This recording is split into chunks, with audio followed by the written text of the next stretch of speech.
नमस्कार, आपण पाहतात रयत संवाद न्यूज चॅनल। भोकर येथे ओबीसी बचाव मेळावा संपन्न।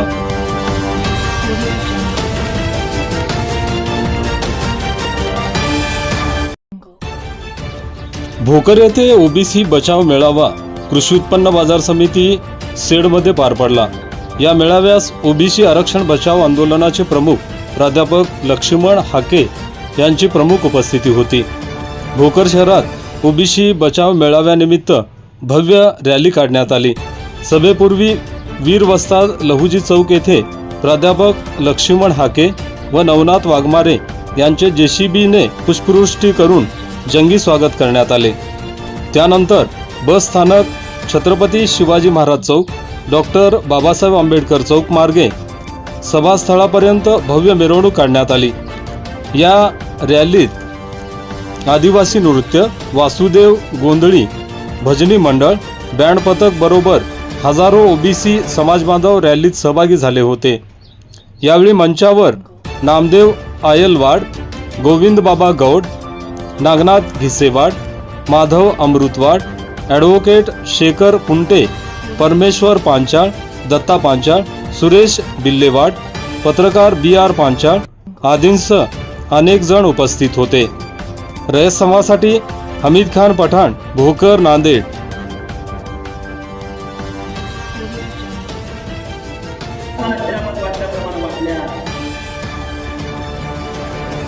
हे कायद्याचं राज्य आहे। तुम्ही घटनेशी द्रोह करता, बेकायदेशीर कामं तुम्ही करत आहात।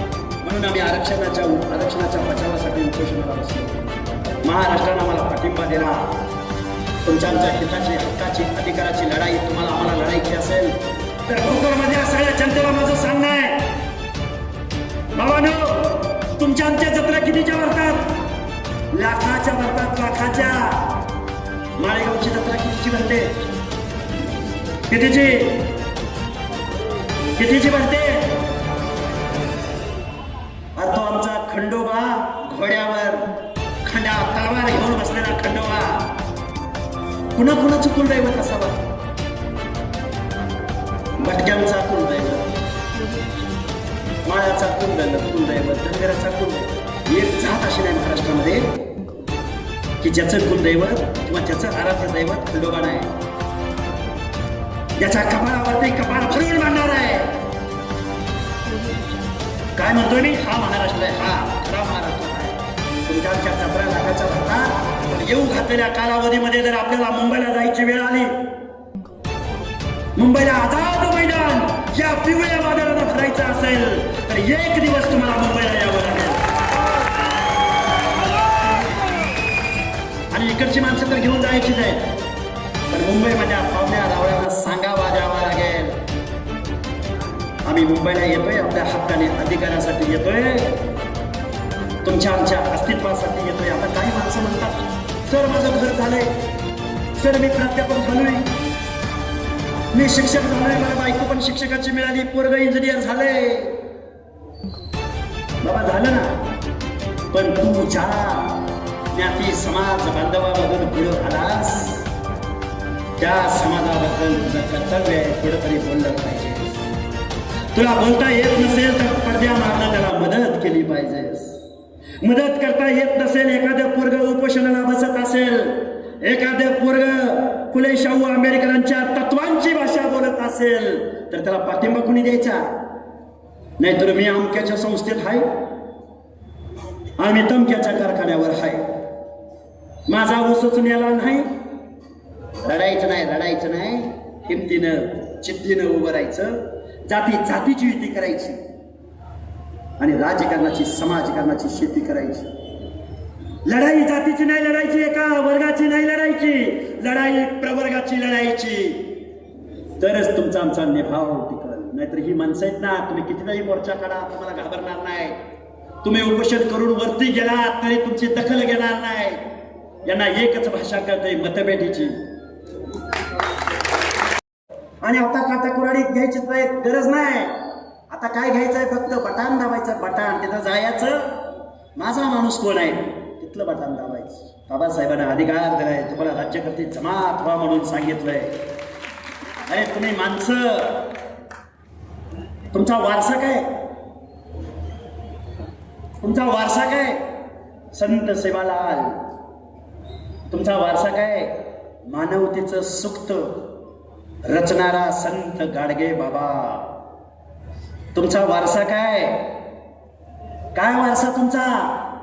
भगवान बाबा. तुमचा वारसा काय?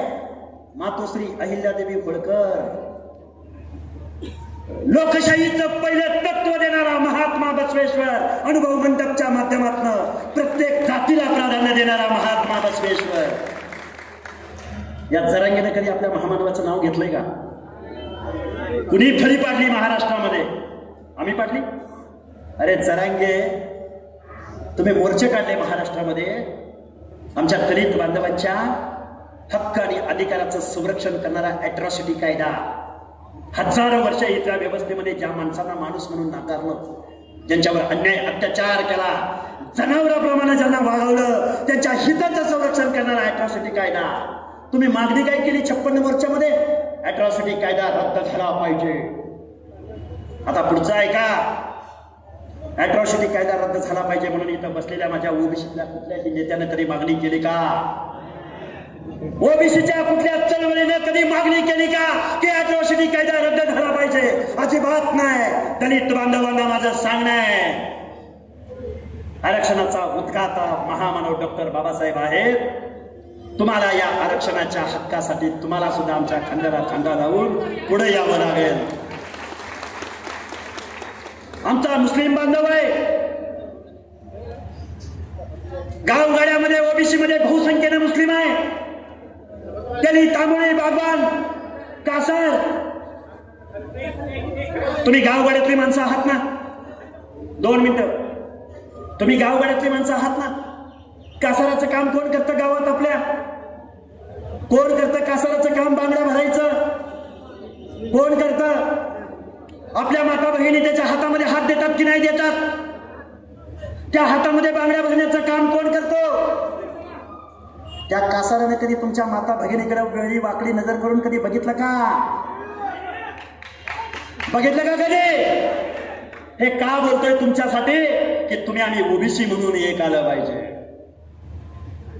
निवडणुका आल्या की अनेक दंगली होतात, निवडणुका आल्या की अनेक आंदोलनं होतात, निवडणुका आल्या की अनेक गोष्टी होतात. पण कायद्याचं राज्य, संविधानाचं राज्य, बाबासाहेबांचं राज्य, माझ्या ह्या 18 पगड जातीच्या महामानवांच्या विचारांचं हे महाराष्ट्र राज्य. महाराष्ट्र कुणाची मक्तेदारी नाही, महाराष्ट्र कुणाच्या बापाची जहागीर नाही. तुमचे आमदार खासदार जास्त आले म्हणजे आम्ही 60% आहोत हे सांगितलं कुणी तुम्हाला? अरे इथं तुम्ही पक्षी मोजता, इथं तुम्ही वाघ मोजता, इथं गाढवाची शिरगंती होते. आमच्या ओबीसीची शिरगंती होत नाही, आमच्या ओबीसीची जातनिहाय जनगणना होत नाही. तुम्ही म्हणाल जातनिहाय जनगणना झाल्यावर काय होईल? शेवटचं उदाहरण सांगतोय. जातनिहाय जनगणना जर झाली, या महाराष्ट्राकडे कुठलीही जातनिहाय जनगणनेचा डेटा नाही, आकडेवारी नाही. सुप्रीम कोर्टाने सांगून सुद्धा फुले शाहू आंबेडकरांच्या महाराष्ट्राने एम्पिरिकल डेटा कलेक्ट केला नाही. आम्ही 450 कोटी मागितले, आम्हाला बदनाम केलं गेलं. आता आपल्यातलंच काही घडी वेगवेगळ्या पक्षात मोठ्या मोठ्या पदावर काम करते. काही जण आमदार आहेत, काही जण मंत्री आहेत. फक्के सर समृद्धी महामार्ग झाला म्हणले मोठाच्या मोठा. काय झाला? काय झाला? समृद्धी महामार्ग झाला पाहिजे. पुन्हा म्हणले मुंबईमध्ये कोस्टल रोड झाला. चव्हाण साहेब तुम्ही मुख्यमंत्री होता, बरंच तुम्ही काय काय केलं. आयोग नाही म्हणत असताना तुम्ही परत काहीतरी खिसडघाई करायचा प्रयत्न केला. सुप्रीम कोर्टाचं जजमेंट तुम्ही बाजूला सारता. जरांगे पाटील आणि तुमच्या सल्लागारानं माझं तुम्हाला सांगणं आहे, तुम्हाला गरीबाची पोरं दिसतात, पण ज्या मराठा समाजानं यशवंतराव चव्हाण आणि महाराष्ट्राचा संयुक्त महाराष्ट्राचा कलश मुंबईला घेऊन आले, बोलावं लागेल, सांगावं लागेल. मी नेहमी सांगतो, यशवंतराव चव्हाणांना गद्रेव माडखोलकर नावाच्या एका पत्रकारानं प्रश्न विचारला, यशवंतराव हा महाराष्ट्र मराठी माणसांचा होणार का हा महाराष्ट्र मराठ्यांचा होणार? यशवंतराव चव्हाण म्हणाले, हा महाराष्ट्र मराठी माणसांचा होणार, 18 पगड जातीचा होणार, बलुतेदारांचा होणार, हलतेदारांचा होणार, रयतेचा राजा छत्रपती शिवाजीचा होणार. मग आता 2024 आहे. आमदारांची यादी काढा बरं, आमदारांची यादी काढा. खासदारांची यादी काढा. 32 म्हणजे 48 खासदारांची यादी काढा. आता कळतंय ना राव, आम्हाला बी कळतंय ना. अरे एखादा तर माणूस आमचा दिल्लीच्या संसदेत जाऊ द्या ना. अजून एक उदाहरण सांगतो, विचारपीठाची माफी मागून सांगतो. या महाराष्ट्रामध्ये 2 नंबरला धनगर समाज म्हणून त्याचं नाव घेतलं जातं. विचारानं बोलतोय, अनेक जातीचं मला सांगता येतं. धनगर समाज 2 नंबरला म्हणते. किती नंबरला? 2 नंबरला. हीच चव्हाण वगैरे मंडळी ज्यावेळी धनगरांच्या वाड्या वस्त्यावरती, ओबीसींच्या वाड्या वस्त्यावर जायची ना, त्यावेळी ती काय म्हणायची माहिती का? एक तर राजकारण